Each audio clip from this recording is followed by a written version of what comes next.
సోదరులారా, నిన్నటి రోజున ఢిల్లీ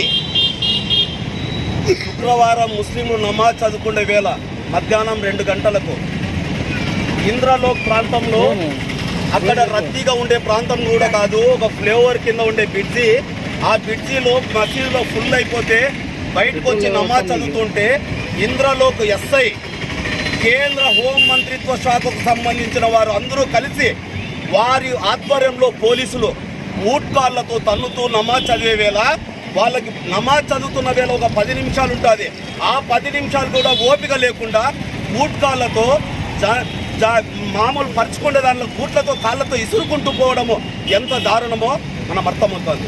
ఎందుకోసమంటే హిందూ ముస్లింలు ఐక్యంగా ఉండే భారతదేశంలో ఇట్లాంటి చిచ్చు పెడుతున్నది బీజేపీనే కేంద్రంలో ఉన్న హోం మంత్రి అమిత్ షా కనుసన్నల్లోనే ఈ పోలీస్ అధికారి ఎస్ఐ గారు ఇంత దారుణానికి ఒడిగట్టారు. అందుకోసమే ఆవాజ్గా ముస్లిం మైనార్టీ ప్రజా సంఘాలుగా అనంతపురంలో పెద్ద ఎత్తున నిరసన కార్యక్రమం చేపట్టాం. రేపు రానున్న రోజుల్లో అతన్ని సస్పెండ్ చేయడం కాదు, అతన్ని డిస్మిస్ చేయాలి. రేపు రానున్న రోజుల్లో ఇలాంటి ఎప్పుడు ఎక్కడ పునరావృతం కాకుండా చూసే బాధ్యత బీజేపీదే. లేకపోతే రానున్న ఎన్నికలు వస్తున్నాయి, బీజేపీని పాలదోడడానికి మేము ముస్లింలంతా ఐక్యంగా ఉంటాము. రేపు బీజేపీ ఎక్కడ పేరు వినపడకోకుండా చేయడానికి మేము సిద్ధంగా ఉంటామని చెప్పేసి హెచ్చరిస్తున్నాం. అంతేకాదు, ఇంద్రలోక్ ఒక్కడే ఎస్ఐ వచ్చేసి అంతమంది ముస్లింలకి అతను బూట్కాళ్లతో తన్నుతున్నాడంటే అతని వెనకాల ఎవరుండి ఆడిస్తున్నారని చెప్పేసి ప్రతి ఒక్కరికి అర్థమవుతుంది.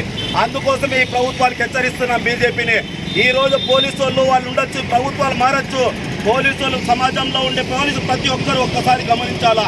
ఈరోజు వారు అధికారంలో ఉంటారు, రేపు ఇంకొకరు అధికారంలో ఉంటారు. మీరు శాశ్వతంగా ఉండేవారు. నమాజ్ చదివే వేళ 10 నిమిషాలు, ఆ 10 నిమిషాలకి ఏమవుతుంది? ట్రాఫిక్ ఇబ్బంది అయిందా? ఏమి ఇబ్బంది అయింది?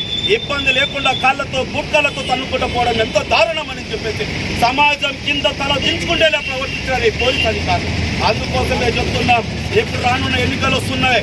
ఎన్నికల వేళలో బీజేపీ ఆడే ఆట ఇదే.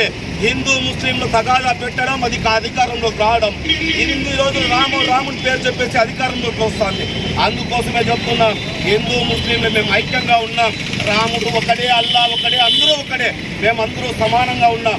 మా మధ్యలో చిచ్చు పెట్టద్దండి అని చెప్పేసి బీజేపీ వారికి హెచ్చరిస్తున్నాం. అదే ఇప్పుడు రాష్ట్రంలో ఎన్నికలు జరుగుతున్నాయి.